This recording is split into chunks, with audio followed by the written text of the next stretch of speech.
Quando seu moço nasceu meu rebento, não era o momento dele rebentar. Já foi nascendo com cara de fome. As interpretações da Elza, se você for ver a Elza, ela sentia a música. Todas as vezes que Elza cantou Meu Guri, ela sentia. Ela estava com aquela dor entranhada nela. Olha aí, olha aí, olha aí. Ai, é o meu guri, olha aí, olha aí. É o meu guri, ele chega suado, veloz do batente, traz sempre um presente pra mim cabular. Tanta corrente de ouro, seu moço, que haja pescoço pra enfiar.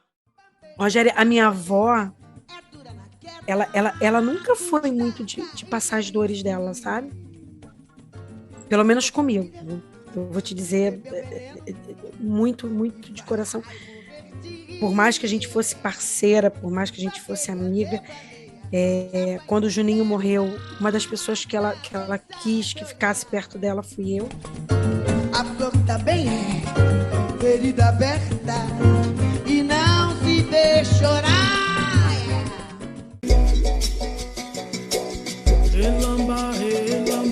Ancestralidade, identidade,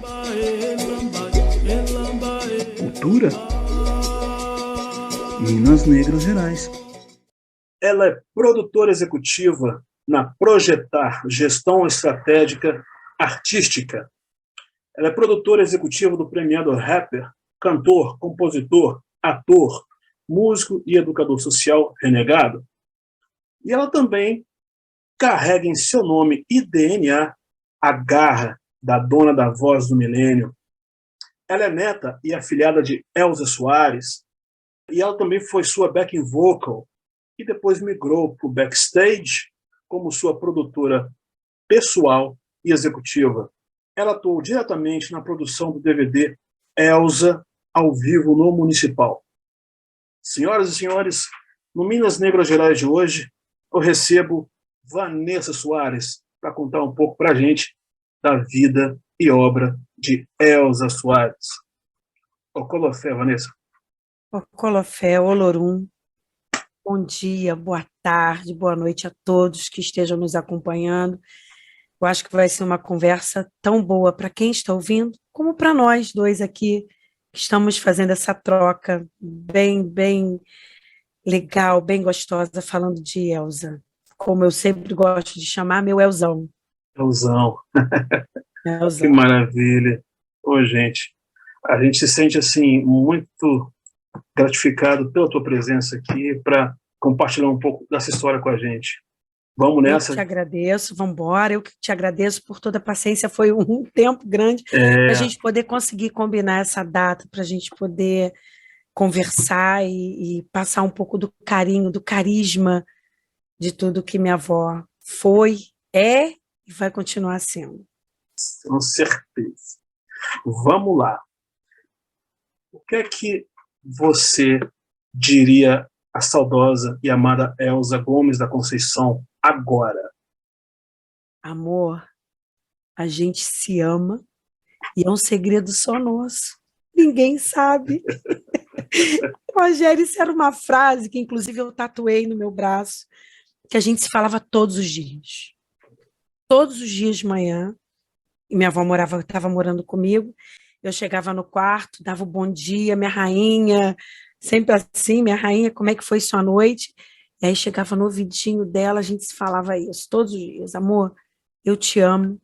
E ninguém sabe, é um segredo só meu e seu. Só que era uma coisa que era escrachada, todo mundo sempre falou, a família toda sempre soube dessa minha relação com a minha avó, mas a gente brincava, dizendo que era um segredo só nosso.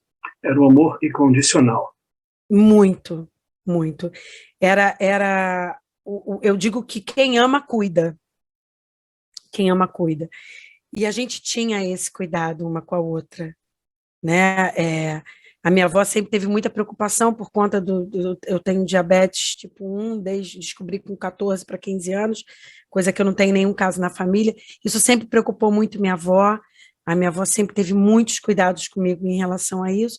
E eu com a minha avó, com essa vida dela, e minha avó sempre foi muito durona.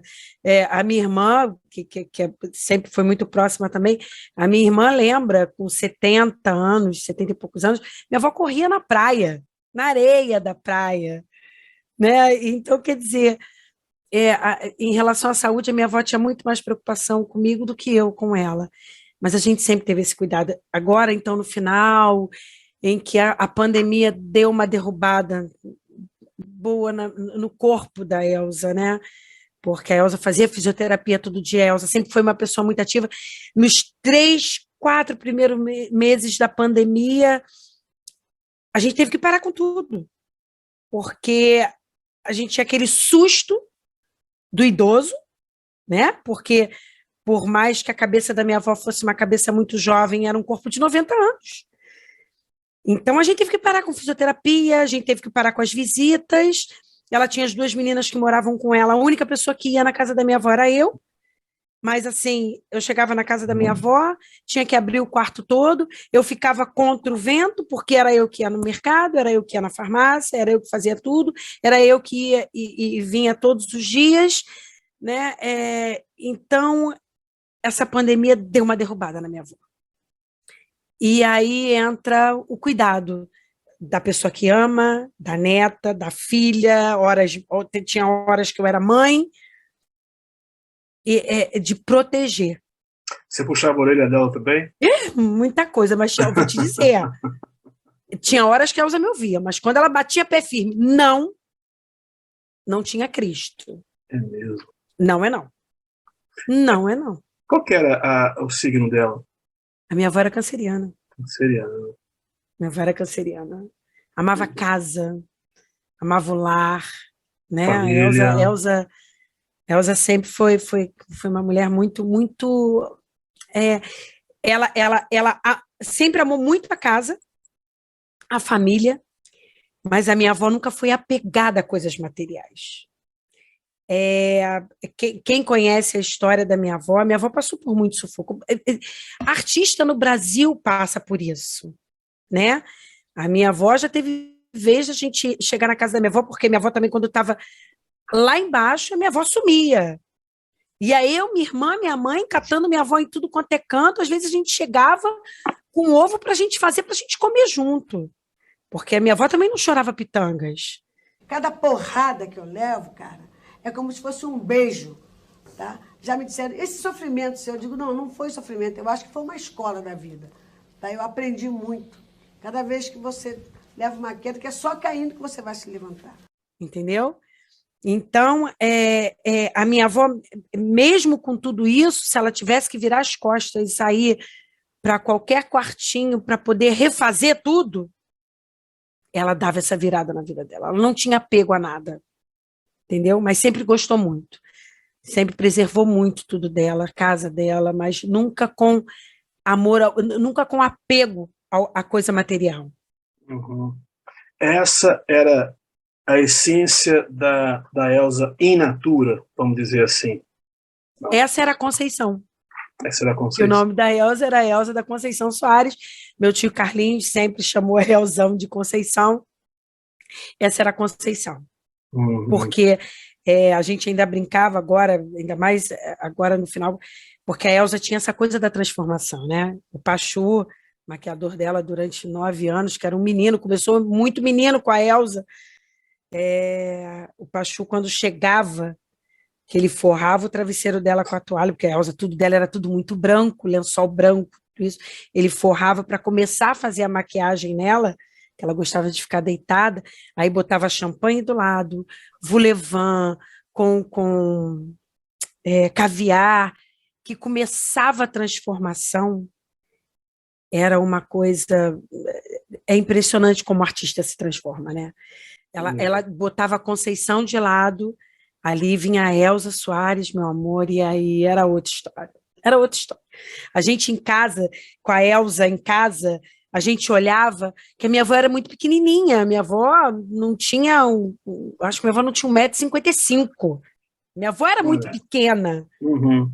Quem via minha avó no palco era um monstro. Eu dizia que minha avó ela se transformava numa mulher de 2 metros de altura. A carne mais barata do mercado é a minha carne negra.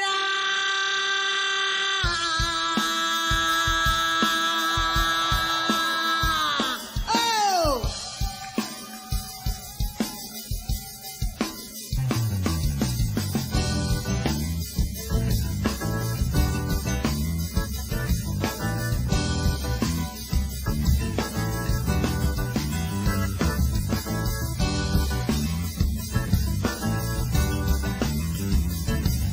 A carne mais barata do mercado é minha carne negra.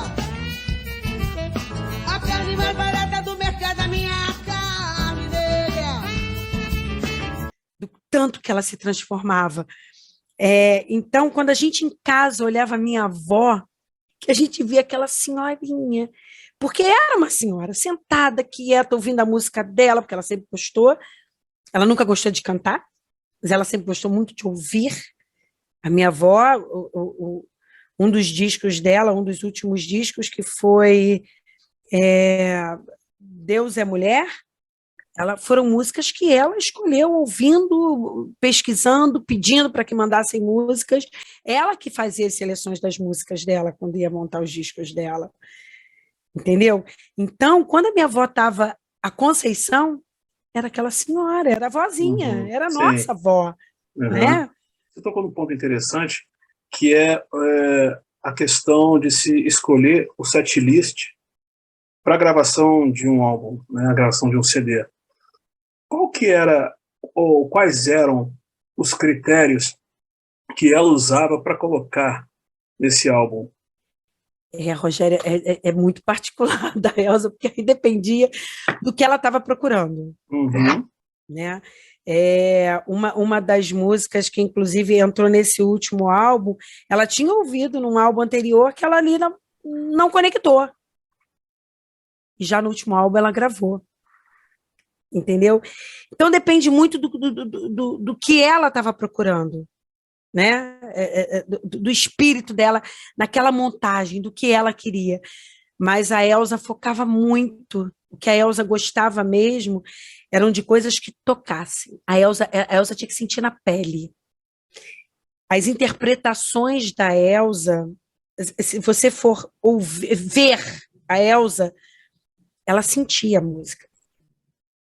Todas as vezes que a Elza cantou Meu Guri, ela sentia.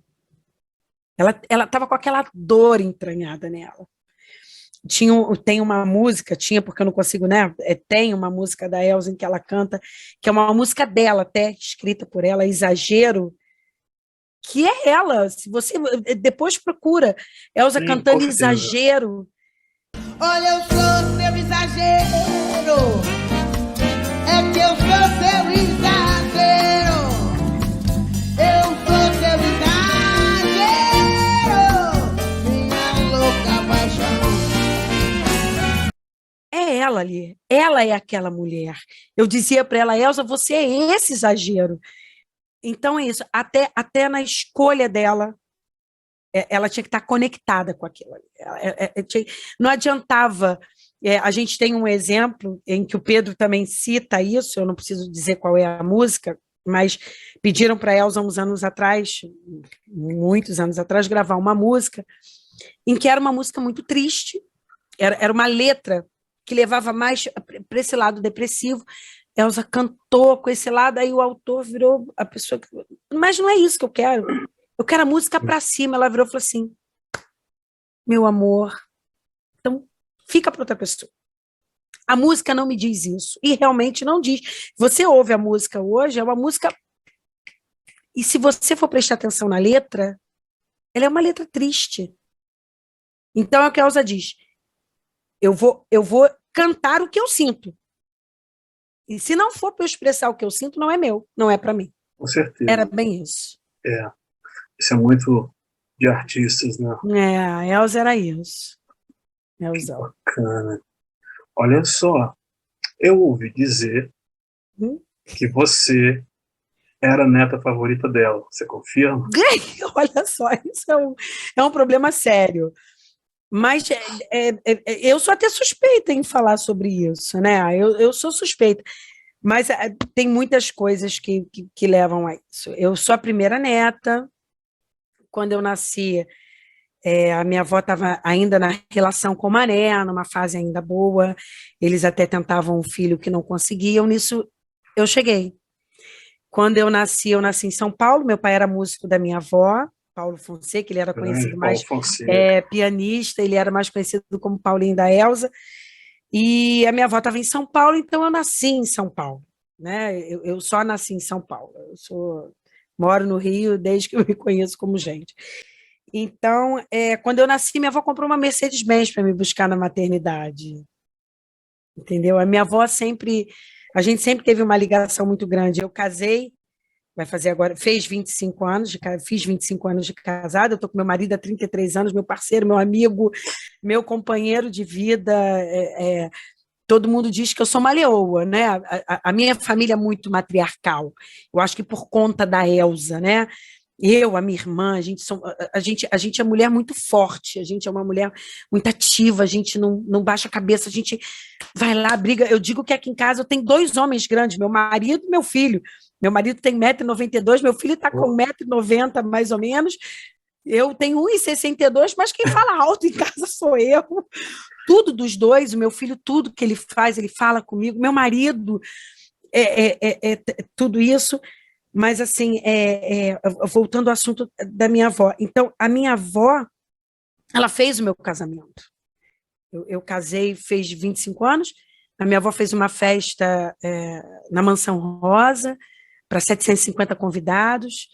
Meu pai levou a orquestra, né? Que meu pai tocava na orquestra. Minha avó cantou no meu casamento, tudo patrocinado pela minha avó, o vestido das damas, dos pajens, limousine, tudo que eu podia ter, a minha avó fez para mim. Uau! Até agora, os últimos meses, a família diz: a minha avó não moraria com ninguém. Minha avó não moraria com filho nenhum. Minha avó não moraria com neto nenhum que não fosse comigo. Então, a gente tinha essa ligação muito grande. Uma ligação muito forte, né? Sempre, Afetiva. sempre, sempre. Uhum. Eu me questiono se esse relacionamento que você tinha com a sua avó, se era algo entre avó e neta ou mãe e neta. Acabaria sendo até a mesma coisa, assim, me corrija se eu estiver errado. Mãe duas vezes, né? Aquela coisa da avó que é mãe duas vezes. Uhum. A minha avó, era uma briga que minha avó tinha com a minha mãe, porque a minha mãe é que é filha da Elza, né? A minha avó dizia para minha mãe o tempo todo que eu era filha. Mas eu não sei se como filha, a relação... não que não houvesse respeito, mas o amor é muito dobrado, né? Aquela coisa, todo mundo diz que o avô, né? Eu não tenho neto ainda, vou te dizer que eu sou uma mulher muito moderna. Eu digo para o meu filho que meu filho é mochileiro, ele faz jornalismo, ele diz que quer conhecer o mundo, então eu digo para o meu filho: não tenha filhos. Se você quer conhecer o mundo, não tenha filhos. O filho não é igual uma mochila que você põe nas costas e vai embora. Então, eu falo para o meu filho: vai conhecer o mundo, está investindo na profissão dele, fazendo inglês, fazendo curso, fazendo tudo, está estagiando. Fala para ele: investe na sua profissão. Eu não tenho sonho ainda de ser avó, né? Mas todo mundo diz isso, que o avô, ele tem esse amor dobrado. Então, eu acho que a minha relação com a minha avó é muito isso. Eu acordo todos os dias ainda, Rogério, dando bom dia à minha avó. Olha, com certeza em algum lugar, no tempo e espaço. Eu vejo a minha avó todos os dias comigo. Eu não posso te dizer que eu sonho com a minha avó todos os dias. Tá. Eu estaria mentindo. Uhum. Até porque a vida da gente é muito corrida. Nem todos os dias a gente sonha. Muitas das vezes a gente tem pesadelos também, Não né? é? Mas teve uma noite que eu falei para o marido, eu acordei com a voz dela. A impressão que eu tinha, que ela estava do meu lado. Eu acordei, eu falei, Eduardo, minha avó estava aqui, ó, no meu ouvido, falando comigo. Ela estava muito presente. Mas todos os dias eu dou bom dia. Todos os dias eu entro no quarto aqui dela, que eu tô aqui trabalhando do quarto dela, que agora eu trabalho aqui no quarto dela. Você está no quarto dela? Tô. A foto dela. Nossa, cara, olha isso. Eu tô aqui no quarto dela. Então, todos os dias eu entro aqui, minha rainha, meu amor, como eu fazia sempre, com a minha avó ainda presente em vida, né? Eu entro aqui todos os dias, minha rainha, meu amor, eu te amo, bom dia, a hora que eu chego da rua, quando eu venho da rua, eu entro aqui, amor, cheguei, estou em casa, em paz, graças a Deus, porque eu sei que ela tá lá. É engraçado, eu já perdi meu pai, eu já perdi meu sogro e minha sogra, que eram muito presentes, meu marido era filho único, e eu cuidei dos dois até o final, mas hoje eu me pego muito pensando, é engraçado, entrando em umas particularidades, em umas coisas mais íntimas até, como deve ser depois, quando a gente faz a passagem. Eu peço tanto a Deus que a minha avó esteja num caminho tranquilo, iluminado, porque assim, a gente não é santo, a gente sabe que a gente tem que, de repente, passar por aprovações, cada um dentro da sua religião. Eu acho que quando você tem uma religião, quando você tem uma fé, aquilo te ajuda a passar por certas coisas. Mas eu me pego muito pensando nisso. Como está o caminho da minha avó? É uma preocupação que eu tenho. Entendi. Sabe? Que eu peço muito a Deus que a minha avó esteja, por tudo que ela tentou passar na vida dela, por tudo que ela batalhou, por muita coisa ruim que ela passou e também soube dar guinada na vida dela. Rogério, a minha avó foi embora dessa vida sem levar mágoas de ninguém. E olha que minha avó sofreu, cara. Minha avó sofreu. Minha avó sofreu muito. Mas ela virava e falava assim, deixa pra lá, tadinho. A minha avó falava isso, tadinho. Isso é um som de grandeza de espírito.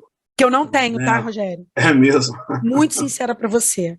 Eu não tenho ainda. Não cheguei a esse patamar da minha avó. Não cheguei. E olha que eu não sofri.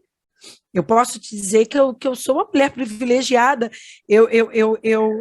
Não que eu não tenha passado dificuldades na vida, mas não passei 1/5 do que minha avó passou. Eu posso te dizer porque, assim, graças a Deus eu tenho um filho só e meu filho está comigo, meu parceiro, meu amigo. Eu sempre fui uma mãe muito rigorosa. Minha mãe brincava comigo dizendo que eu era carrasca, porque eu sempre cobrei muito. E hoje eu digo que meu filho pode chegar onde for, que meu filho chega muito bem. Meu filho, onde chegar, meu filho chega muito bem. Acho que por conta da criação que eu tive. Mas eu não passei por 1/5 do que minha avó passou, mas eu não consigo ter a grandeza que minha avó teve. Ainda não cheguei nesse patamar. Não cheguei, não sou elevada. Eu não sou uma pessoa que eu me engano, porque eu poderia estar te enganando. Enganando a mim, não. Enganando a todo mundo que está nos ouvindo. Mas enganando a mim, não. Perfeito. Então eu não sou elevada a isso ainda. Não cheguei nesse patamar. Espero um dia poder chegar. Sim, estamos a caminho. É isso. Né? E, bom, eu particularmente estou convicto de que a Elza tem atingido um patamar tamanho, né, pela sua grandeza de espírito e até mesmo por ter completado uma missão aqui na nossa terra, né? Por ter deixado um legado eterno. Sem dúvida. Brasileiros e brasileiras de norte a sul do país. A gente ouve muita história, Rogério. Muita gente que nos procura contando histórias do que Elza conseguiu com a música, com a palavra, com o posicionamento dela. Pessoas que conseguiram se superar, sabe? Conseguiram passar por coisas que achavam que de repente não conseguiriam. E conseguiram. Muito legal isso. Isso é muito legal, tá? Muito legal, muito gratificante. Pois é, reconhecimento, né? Muito gratificante isso. Pois é, Vanessa, olha só, porque foram mais de 60 anos de carreira, não foram isso? Isso. E aí, com vários altos e baixos. Muitos. Vou te dizer que vou dizer que muito mais baixos do que altos. Quais dessas histórias você poderia dizer pra gente? Meu Deus, início dela com Mané, esse machismo que a gente vive até hoje, né? O machismo que a gente vive até hoje. Saiu o documentário Elza e Mané, em que muitas pessoas que na época tacaram pedra na Elza hoje reconhecem.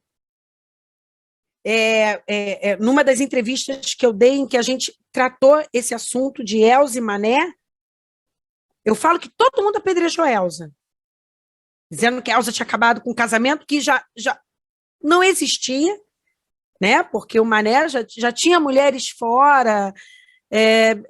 Eu acredito que um pouco da falta de instrução, tanto dele quanto da mulher dele. Eu não vivi intensamente isso, mas ouvi isso intensamente, né? Eu sofri isso. Num dos shows da minha avó, que minha avó chegou para se apresentar, tinha um palhaço, desculpa o termo, até pejorativo chamar a pessoa de palhaço, porque o palhaço só nos faz rir, né? Mas que começou a falar que essa mulher acabou com a carreira do Mané. Aí é que eu falo. Todo mundo tacou pedra na minha avó. Mas quem estendeu a mão para o Mané para tirar o Mané do vício da cachaça? Porque eu acho que eu fui, assim, ao mesmo tempo que fui a mulher dele, passei a ser mãe, passei a ser uma médica, enfermeira, enfim, tudo. Quando eu fiz o registro do seu Mané. Ele não era nem registrado. Ninguém sabia o nome dele. E eu fiz o registro dele, Manuel dos Santos. Quem o registrou fui eu. E vi a injustiça que ele sofria dentro do futebol, né, dentro do Botafogo. E muitas das vezes eu fui chamada, quase que arrastada para ir à sede do Botafogo e sofria torturas ali dentro. Entendeu? Porque eu achava um crime aquele bebê para jogar futebol, né? Eu também não entendia se a bebida era uma doença ou se era um vício infeliz. Eu queria salvá-lo de alguma maneira. Bonito, bonito. As pessoas apontam o dedo e esquecem três para si próprias, né? É isso. Entendeu, Rogério? Ninguém foi tirar o Mané do ostracismo. Morreu por conta do vício. E quem foi ajudar o Mané? Ninguém. Mas atirar pedra na minha avó, todo mundo soube. Todo mundo soube atirar pedra na minha avó. Entendeu? Isso foi uma das coisas. A perda do filho dela com o Mané, do Juninho. Isso eu vivi. Porque o Juninho, ele tinha a idade da minha irmã mais nova. E como a minha avó viajava muito, o Juninho frequentava muito a nossa casa. Eu tenho fotos dele conosco. Então, a perda do Juninho, que era o filho que ela tinha com o Mané, a perda da minha bisa, que essa eu não conheci, com o Mané dirigindo um carro alcoolizado, entendeu? Que minha tia Sara também estava. Teve o tio Gilson, que morreu agora há pouco tempo. A minha avó perdeu uma pessoa que ela amava muito, muito, que era o personal dela, que era o Miro, a gente chamava ele de Miroca. Uhum. E que eu digo que a gente brincava com a Elza, que foi o casamento mais longo que a Elza teve, porque o Miro teve com a Elza por quase 20 anos. Uau. E é uma vida. Onde a Elza ia fazer show, de repente aparecia o Miro. Era um parceiro. O Miro chegava na casa da minha avó, ele deitava no chão para dormir do lado da minha avó. Olha só. E o Miro adoeceu, ele sumiu, a minha avó, será que eu falei alguma coisa? Quando a gente recebeu a notícia. Ele se isolou de todo mundo para morrer quietinho. Olha só. Então, a minha avó teve essas perdas, teve a falta de apoio do país dela, né? A minha avó teve que ir embora do Brasil. Sim. Né? Com uma casa apedrejada, com os filhos dentro. Então, a minha avó sofreu muita coisa, mas a minha avó nunca olhou para trás, a minha avó nunca lamentou. A minha avó usava uma frase bem interessante, né? Não olhe para a sua pele para que isso te possa impedir de caminhar. Não é porque minha pele é negra que vai me impedir de fazer alguma coisa, muito pelo contrário. Muito pelo contrário. Então, a minha avó teve tudo isso. E ela passou feito um trator em cima de tudo isso. Imagino. Interessante você falar do Juninho. Eu assisti uma entrevista no podcast Inteligência Limitada. Né? Uma entrevista que eles fizeram com o cantor e compositor Lobão. né? Ele declara Uma que a história Elza, muito forte. sim, ele declara que a Elza era ídolo e madrinha dele, né? Assim como o eterno Garrincha, e, né? Com quem ela teve o Juninho, né? Ou Garrinchinha, Isso. né? E aí o Lobão conta o seguinte, que ele havia feito uma música para ela, tinha marcado de A gravar aí numa gravação. sexta-feira, só deu um problema técnico, então passaram a entrevista para segunda-feira, só que no domingo recebe a notícia de que o Garrinchinha, o Juninho, tinha feito a passagem, né, devido a um acidente automobilístico. Por conta de alcoolismo também, tá, Rogério? Alcoolismo também. O motorista estava alcoolizado. É uma Puxa. história muito engraçada, que foi a primeira vez que o Juninho tinha ido para Pau Grande, conhecer a terra do pai dele. Isso foi em 86. E ia fazer 3 anos que o pai tinha morrido. Ele ligou para minha avó, foi ele com os amigos. Nesse dia, meu irmão até ia, mas o meu irmão não pôde ir, não foi. Eu não lembro por quê, a gente era bem novo, né? Eu tinha 12 anos quando o Juninho morreu. O Juninho tinha 9, eu tinha 12. E aí ele ligou para minha avó: mãe, conheci tudo aqui, conheci a terra do meu pai. Dia 20 eu vou voltar para fazer um jogo em homenagem de 3 anos que meu pai morreu. Aí minha avó falou: então tá, meu filho, vem embora, que o tempo tá ficando ruim. Vai chover, vem embora. E o motorista tinha bebido. E no retorno aconteceu o acidente e ele foi o único que faleceu, né? Inclusive que os outros meninos nem se feriram nem nada, e ele foi o único que faleceu. Numa das entrevistas que eu dei contando essa história, inclusive me perguntaram: mas e aí, Vanessa, o que aconteceu com o motorista? Aí eu perguntei: até hoje alguém é punido por acidente de trânsito, por andar alcoolizado? Me conta. Até hoje a gente sofre com isso. Com todas as leis secas, com todas multas que se pagam, caríssimas. Você vê que tem firmas que oferecem serviço para cancelar a sua multa, que você foi pego alcoolizado. Como assim? Como assim? Quantas pessoas a gente vê ainda sofrendo por conta disso? Imagina isso há 30 e poucos anos atrás. Não tem. Eu falei: não existe. Não existe. Pois é. E o que mais me impressionou nessa história foi que, apesar dessa perda, ela foi sim gravar a segunda-feira com o Lobão. Ele tomou um susto. Sábado, domingo, tô lá vendo Fantástico de noite, né? Assim, tragédia. E ela falou durante a sexta-feira, justamente, eu falei sobre Garrincha. Falei, poxa, mas eu tenho um orgulho porque o único filho homem, o Garrincha tem 7 filhas, né? Só tem um filho homem. Com ela. Com ela, que é o Garrinchinha. Está arrebentando lá no Botafogo, ele vai ser um novo fenômeno. O Beriri falou que o Garrinchinha estava arrebentando, não sei o que lá. Jogando bola pra caramba, não sei o que. No domingo, no Fantástico, já marcado na segunda. Tragédia, filho de Elza Soares e Garrincha morre afogado num acidente. Ele foi preso do cinto, caiu numa ponte e morreu afogado. Caralho, não é possível, meu Deus, que loucura. E aí, falei, cara, como é que vai ser? Segunda-feira de manhã eu telefono pra ela e falei assim: Elza, cara, não sei o que te dizer, cara, isso é realmente um absurdo. Um absurdo, por favor, só quero te dizer que eu não sei o que te dizer, mas estou aqui do seu lado, eu só quero te dizer que eu vou cancelar, evidentemente. Nossa sessão hoje pode esquecer, fica na sua. Pô, que isso? Eu vou pro enterro, depois eu vou direto pra gravação. Caramba. Não tire isso de mim. Nossa. Aí, falei, pô, tá bom, cara. Eu falei, meu Deus, como é que vai ser, né? Essa parada. Bom, Não tá cortado. aí ela chega, cara.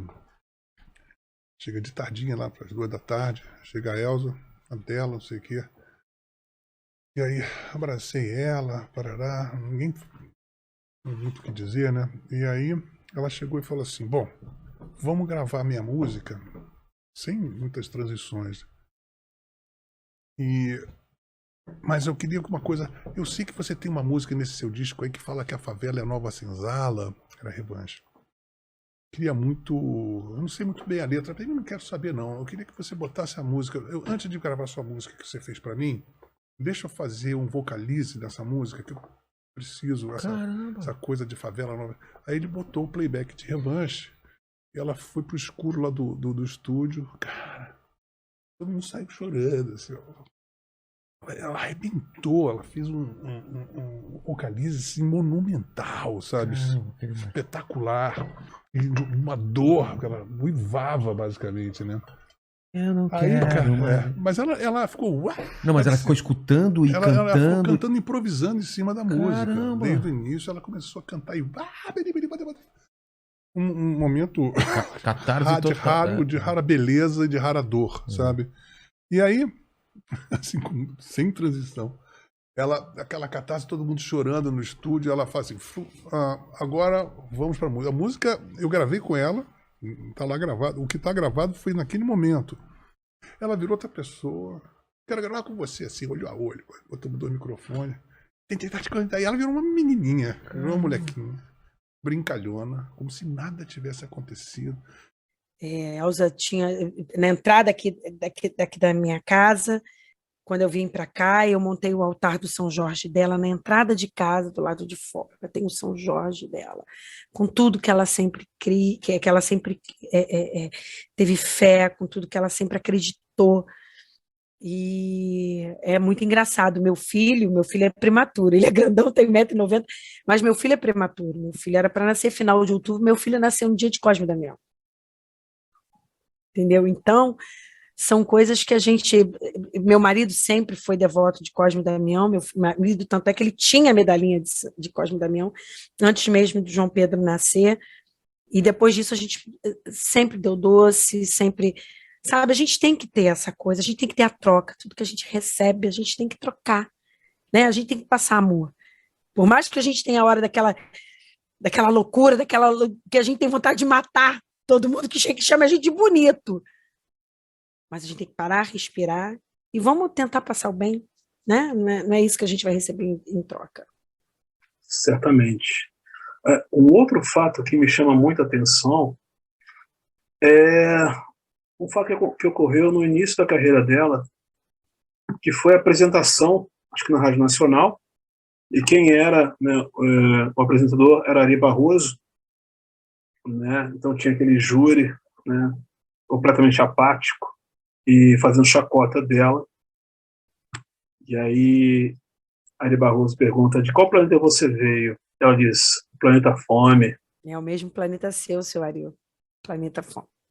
Inclusive, no início eu falei do último disco que ela gravou, que ela escolheu as músicas, não foi nem Deus é Mulher, não, foi o Planeta Fome, que a gente, logo depois veio a pandemia, a gente não conseguiu nem viajar muito com dar andamento com esse show, né? Foi o Planeta Fome. A Elza sempre foi muito atrevida. É muito engraçado, Rogério, quando a gente tem reunião de família que a gente encontra a irmã dela, que é mais velha, a tia Tidinha, que é uma mulher com uma cabeça espetacular. A gente ri tanto com o Tidinha, com o tio Hino, e eles contam. O tio Hino fala, quem defendia ele na rua era minha avó.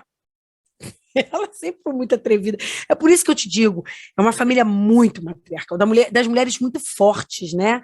De mulheres com uma força, com uma... Sabe?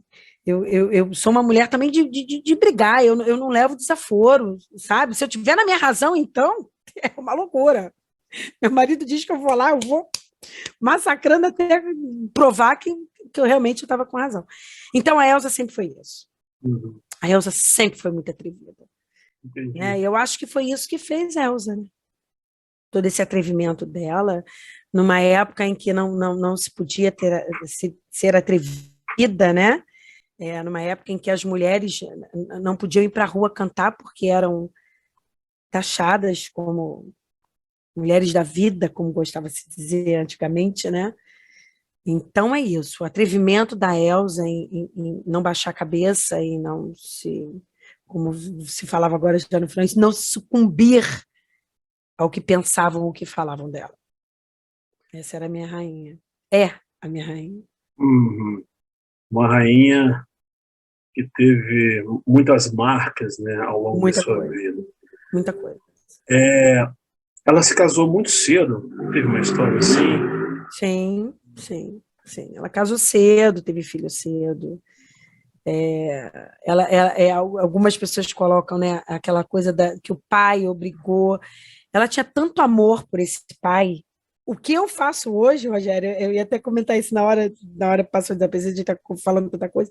O que eu faço hoje, de dar o bom dia à minha avó todos os dias, ela fazia isso com o pai. Ela tem, não está nem aqui. Eu precisei mandar essa foto para uma outra entrevista. Ela tinha um porta-retrato, onde tinha o pai, a mãe, ela com as irmãs, ela pequenininha no meio das pernas do pai. A foto ficava sempre de frente para a cama dela, ela acordava, todos os dias dava bom dia para o pai dela. Olha só. E olha quantos anos isso, né? Uau. Verdadeiro amor pelo pai dela. Tanto que ela sentiu a morte do pai dela quando estava na Argentina. Ela conta essa história. Eu não sei se você chegou a ver o musical Elsa. Quem viu vai saber do que eu estou falando. Um musical interpretado por sete mulheres fodásticas, como a Elsa gostava de falar, em que conta essa história, né? Em que a Elsa assim, ela pressentiu a morte do pai dela. É isso. Tamanha elevação espiritual que ela tinha, É muita coisa. sentiu isso. O Rogério, os últimos instantes da minha avó, estou apontando para o lado porque a cama dela ainda está aqui. Eu tenho que depois, eu estou esperando para poder arrumar esse quarto aqui dela, porque tem todo o acervo dela aqui. Estou esperando acabar essa parte chata de inventário, de tudo isso, tirar a cama dela, vou botar umas araras, fazer uma exposição. Esse quarto aqui é o espaço dela, vou botar todas as roupas dela de show que eu tenho, tudo, deixar tudo exposto aqui.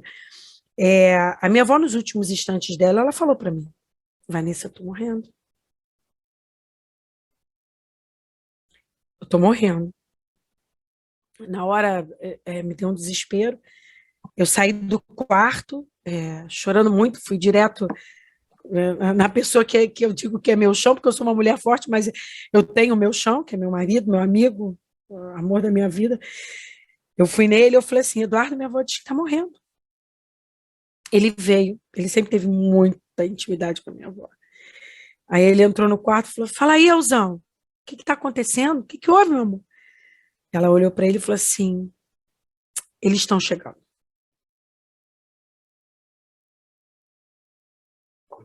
Eles estão chegando. Meu marido saiu do quarto meio sem chão. Eu conto isso rindo porque eu falo para ele. Chegou para mim e falou assim: Vanessa, a sua avó está morrendo. Me ajuda. Aí eu falei: Eduardo, a avó é minha. Como é que você quer que eu te ajude? Eu preciso de ajuda. Porque ele não sabia o que fazer. Ele não tinha chão. Meu filho ficou trancado no quarto. Meu filho não conseguia sair. Mas para nós foi muito doloroso. Mas assim, ela fez uma passagem com as pessoas que ela amava ao lado dela. Eu segurando a mão dela, todo momento a minha avó foi embora comigo do lado dela. E foi Eu, marido, tudo. Uma passagem tranquila. Foi. Ela merecia, né, Eugênio? A vida já tinha dado tanta porrada na Elsa. Esse momento de passagem tinha que ser uma passagem tranquila.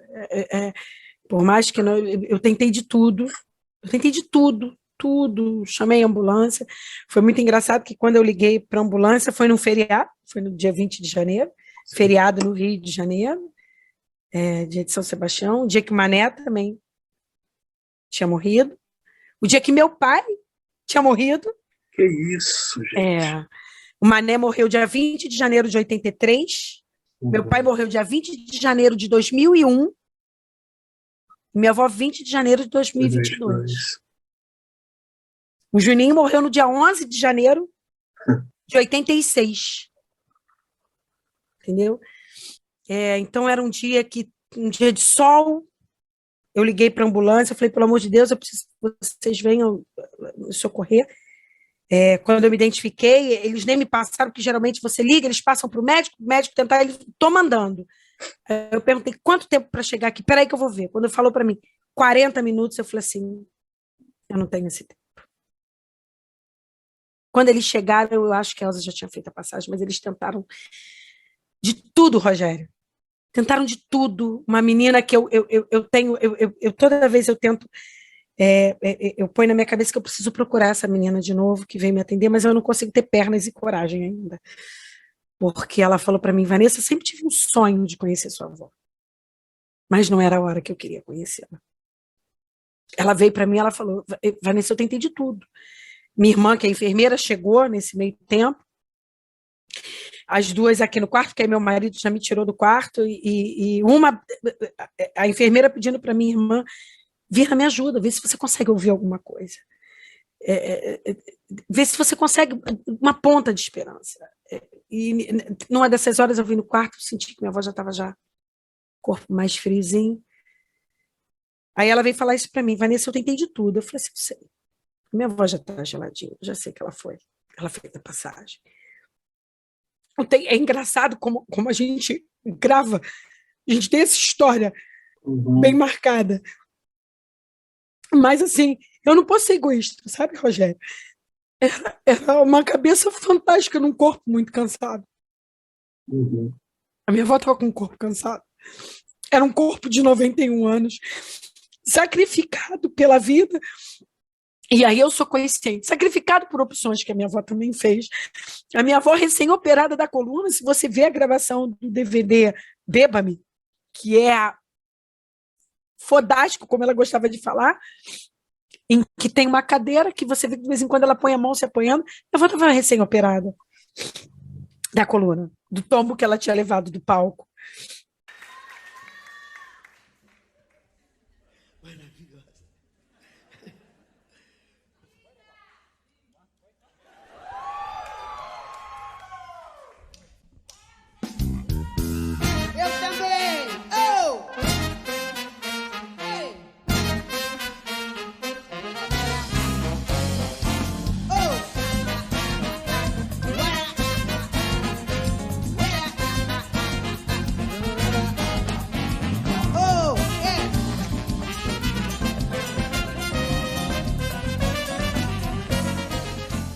E estava ali, em cima de um salto 15, porque ela era abusada.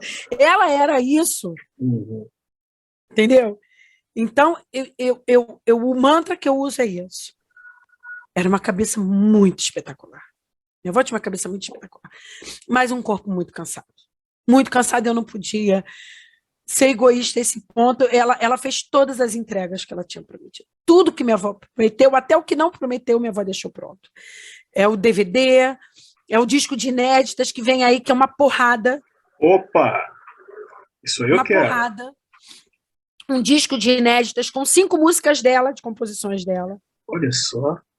Já tem. Você pode falar dar alguma brechinha disso aí ou é surpresa? É surpresa.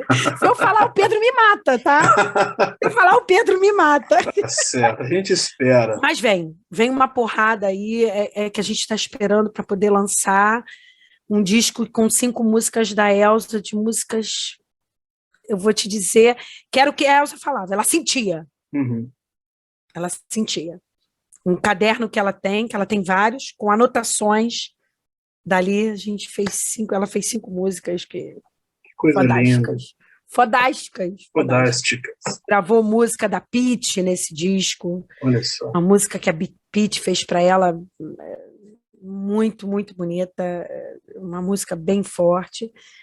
Então tá isso, ela deixou DVD, deixou isso, deixou documentário pronto, tem outro documentário para sair também, deixou música em documentários de outras pessoas. Minha avó deixou muita coisa pronta, entendeu? Então estava na hora dela descansar, o que eu queria mais? Né? Missão cumprida. Tempo dela. Exatamente, estava no tempo dela. Eu não posso ser egoísta, Rogério. Claro que não. A dor é de quem fica, né? Não a dor é nossa. A dor é nossa. O artista vai e a obra fica. Exatamente isso. Não é? Exatamente isso. Assim, é incomensurável a obra da Elza, do Elzão, né? Elzão. Como, por exemplo, em 99, né, a Rádio BBC de Londres, né, a elegeu como a cantora brasileira do milênio. Né? Ela também chegou a ser indicada ao Grammy Latino, como melhor álbum de música brasileira, né, com os álbuns do Cóccix ao Pescoço e A Mulher do Fim do Mundo, né, sendo que este último ela venceu, né? Como é que ela lidava com tantas premiações e reconhecimento do público? A minha avó era muito humilde, Rogério. Minha avó era muito humilde. É uma coisa impressionante. A gente estava conversando isso outro dia, que ela ganhava os prêmios, tudo, ela virava e falou assim: isso é para vocês. Isso é para vocês, filhos, vocês, netos. Não é que ela não dava importância. Ela falava assim: eu mereço, eu sou isso. Mas eu acho que para ela pesava muito mais o que ela passava, o que ela conseguia transmitir, né? O peso, a importância do que ela conseguia transmitir nesses trabalhos dela. O prêmio está aqui, está tudo aqui guardadinho. Eu tenho Grammy, a gente tem tudo aqui, mas ela dizia que era para gente. A gente comemorava, a gente sempre tem noção como é que a gente fazia a festa, como a gente brincava, como a gente comemorava tudo.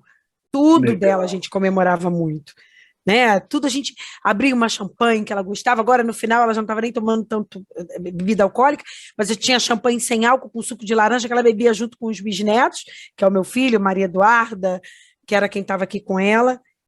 Mas ela dizia que a importância seria para nós, exatamente hoje. Ela não está aqui, mas a importância dela ficou. Perfeito. De todas essas premiações, né, de todo um figurino que ela usava em palco, vocês têm a intenção, por exemplo, de se fazer um memorial em homenagem a Elza e abrir ao público? Como é que vocês pensam? Eu vou te dizer que o Pedro Loureiro, né, que é o empresário da Elza, parceiro, amigo, meu amigo, hoje eu ainda continuo trabalhando com a empresa dele, a Projetar é a empresa dele. Ele, há um tempo atrás, a gente já tinha conversado que ele tinha montado, ele tinha pensado numa exposição, vou dar um spoilerzinho pequeno, tá? Bem pequeno, porque senão já sabe. Eu não conto para ninguém, não. Não, isso, fica quieto, só entre nós dois. Ele tinha pensado numa exposição, Um Mundo Sem Elza. Um Mundo Sem Elza. Um dos espaços dessa exposição seria Um Mundo Sem Elza. Eu vou dar um spoiler bem pequeno, porque eu não sei até onde eu posso falar, até porque o trabalho é dele, não é meu, né? Foi ele que pensou.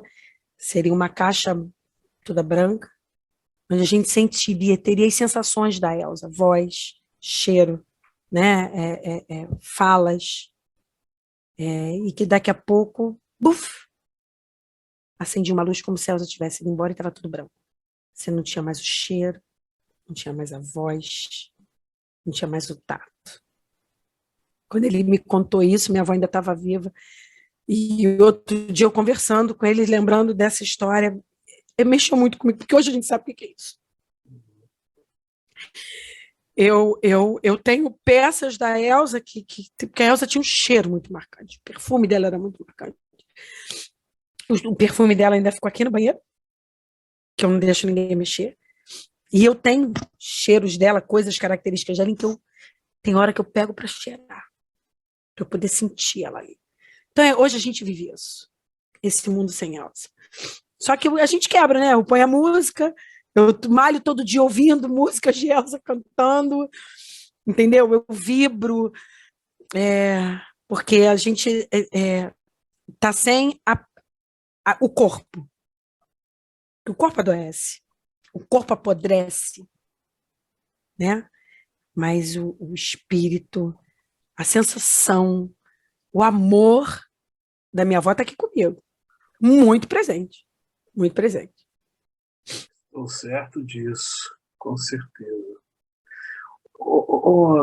Vanessa, vamos falar um pouquinho de algumas obras literárias dela, algumas obras musicais dela, porque dentre as várias canções, né, que ela gravou durante toda a sua carreira, obras como, por exemplo, A Carne e Maria da Vila Matilde, elas apresentaram um ativismo nato, né, que ela tinha frente à luta antirracista e de cunho social. Vocês conversavam muito sobre isso? Foi que a gente estava até falando antes ali, né? A Elza sempre nos ensinou a não baixar a cabeça. Rogério, eu sou negra. Não sou negra retinta. O meu marido é um negro retinto.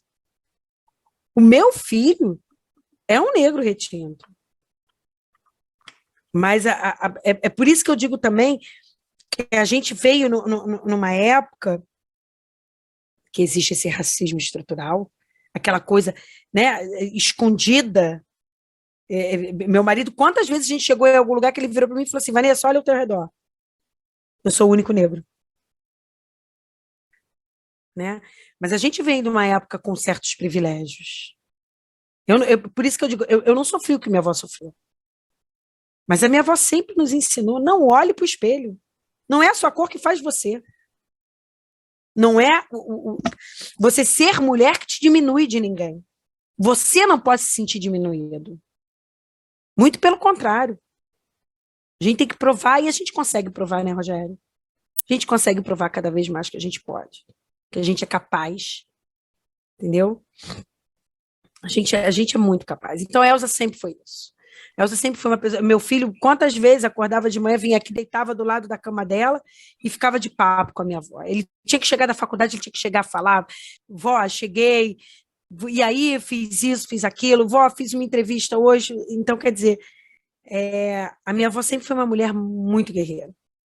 Muito guerreira. Dificilmente mostrava fragilidade, tá, Rogério? É mesmo. Poucas vezes eu vi minha avó chorando. Uma das vezes, eu já falei isso algumas vezes, ela foi enredo da Mocidade, né? Aqui no Rio de Janeiro, e começaram a nos mandar os sambas para a gente começar a conhecer. A gente até tinha o de preferência, e foi o que ganhou, que foi o samba da Sandra de Sá, que é... Vai, menina, lata d'água na cabeça, esqueça a dor que esse mundo é todo seu. Onde a água santa foi saliva pra curar toda a ferida que a história escreveu. É sua voz que amordaça a opressão, que embala o irmão. Para a preta não chorar, para a preta não chorar. Se a vida é uma aquarela, pinte a cor mais bela pelos palcos a brilhar. É hora de acender no peito a inspiração. Sei que é preciso lutar, mas através de uma canção a gente tem que acordar. Da lama nasce o amor, quebrar as agulhas que vestem a dor. É maravilhoso, ele é de arrepiar o samba que a Sandra fez para a Elza. Mas a gente recebendo os vídeos, num dos vídeos, porque as pessoas vão fazendo videozinhos, botando as cenas, né, e cantando os sambas. E num deles aparecia o Juninho. Foi a primeira vez que eu vi minha avó chorando por causa dele. Porque, assim, ela chorou, mas também aquela coisa, ela só virou e falou assim: ai, é meu filho. Dali ela se calou e a lágrima desceu. Rogério, a minha avó, ela nunca foi muito de passar as dores dela, sabe? Pelo menos comigo. Eu vou te dizer, muito, muito de coração. Por mais que a gente fosse parceira, por mais que a gente fosse amiga, quando o Juninho morreu, uma das pessoas que ela quis que ficasse perto dela fui eu, que ela estava isolada, e quando eu cheguei, ela se permitiu alguém chegar, e ali eu fiquei com a minha avó, mas a minha avó nunca chorou assim, sabe? Nunca foi de falar das dores. Ela sempre ficou muito, muito na dela, pelo menos para mim. Se alguém teve esse privilégio de estar como braço dela na hora da dor, é um privilegiado. Eu sou uma pessoa que eu não sou de contar vantagens, e eu não tive esse privilégio. Vi essa vez ela chorar do Juninho, quando o tio Gilson morreu, porque assim, é muito engraçado quando meu tio Gilson morreu, me ligaram: Vanessa, a gente precisa de você. O Gilson morreu, você tem que falar para sua avó. Ah, você que pegou essa responsabilidade. Quando Miro morreu, quando Miroca morreu, a mesma coisa. Vanessa, Miro morreu, a gente precisa que você vai falar com a sua avó. Nossa. Eu não sei se a ligação nossa...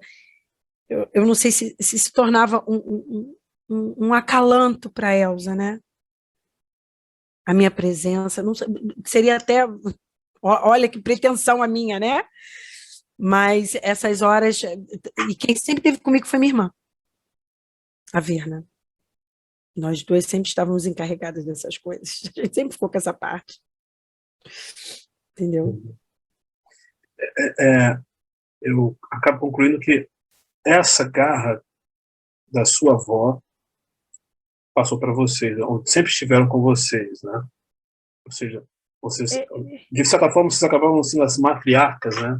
De toda uma família. É bem isso. Eu acho que a gente vai herdando isso, a gente vai vendo a casa dessa forma.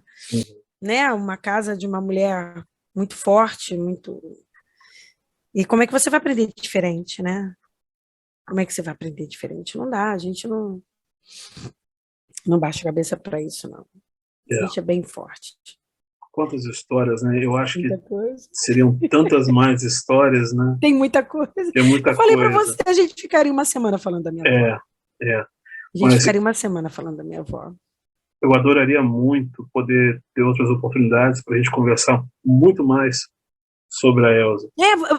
O que a gente pode tentar fazer, quando sair o disco novo, que aí eu vou poder entrar em mais detalhes de como saiu, do que a gente fala nesse disco novo da Elza, seria uma boa oportunidade, porque quando você ouvir as letras fortes em que a Elza canta, o que a Elza fala... Puxa! Eu estava presente nessa gravação, seria uma boa. Uma coisa bem legal. Eu até proponho aqui uma live, se você quiser. A gente faz uma live, né? E fala sobre o lançamento disso. O que você acha? Seria. E ainda te proponho da gente chamar o Pedrão na conversa. Fechou. A gente põe o Pedrão na conversa. Fechou. É um cara... Eu vou te falar. Se eu falo de Elza, o Pedro, então, você não tem noção. Fechou. Então, já estou falando aqui, já estou carimbando. Estou bem feliz. Vamos fazer uma live para falar do álbum póstumo da Elza. Vamos dos trabalhadores, tá bom? Então, vamos sim. E, querida, vamos sim. Gratidão. Eu que te agradeço, eu espero que eu tenha conseguido passar tudo que eu queria passar.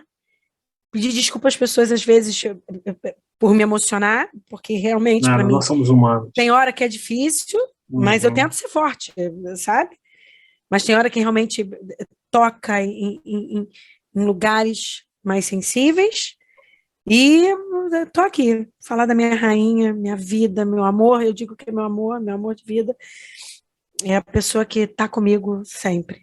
Tá, Rogério? Eu te agradeço por toda a paciência. A gente sabe o quanto demorou a gente conseguir matar. Te agradeço por toda a paciência, todo carinho, todo o respeito.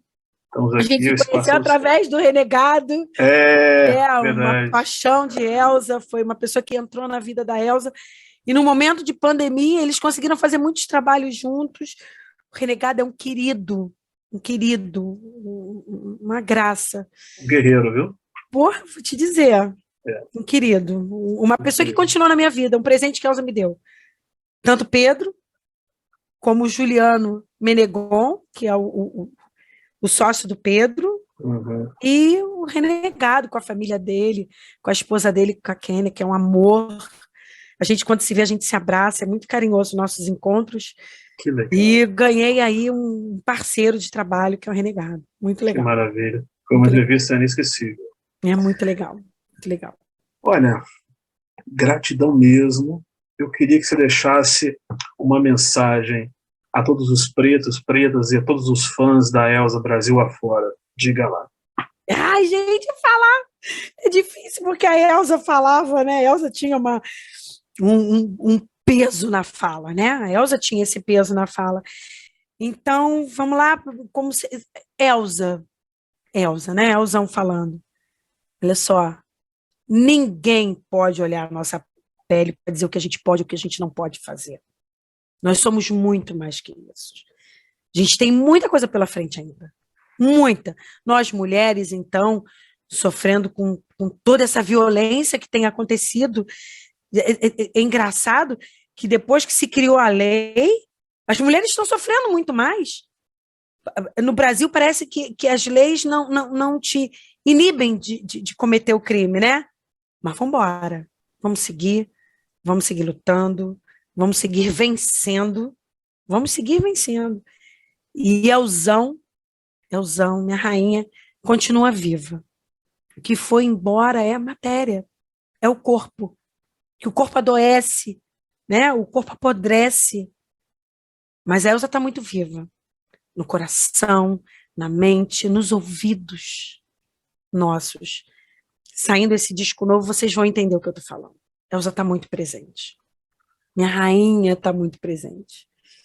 Entendeu? Então, queria agradecer a todos, por todo o amor, todo o carinho que sempre tiveram pela minha rainha. A minha avó sempre foi muito amada, Rogério. Da mesma forma que tinha quem tacasse pedra, tinha quem colocasse ela no colo para acalentar. Então, minha avó foi muito amada. Obrigada. Muito obrigada a todos. Nós que agradecemos. Conversei hoje com a querida Vanessa Soares, neta da nossa saudosa e querida diva e eterna Elza Soares. Vanessa Soares é prova de um Brasil preto que dá muito certo. Força para nós. Valorize a cultura afro, a identidade negra, a ancestralidade e a pluralidade do povo negro. Apoie o Minas Negras Gerais. Pix minasnegrasgerais@gmail.com. Bora nos aquilombar! Bambeia, bamboleia, é dura na queda, custa cair em si. Largou família, bebeu veneno e vai morrer de rir. Vagueia, devaneia, já apanhou a beça,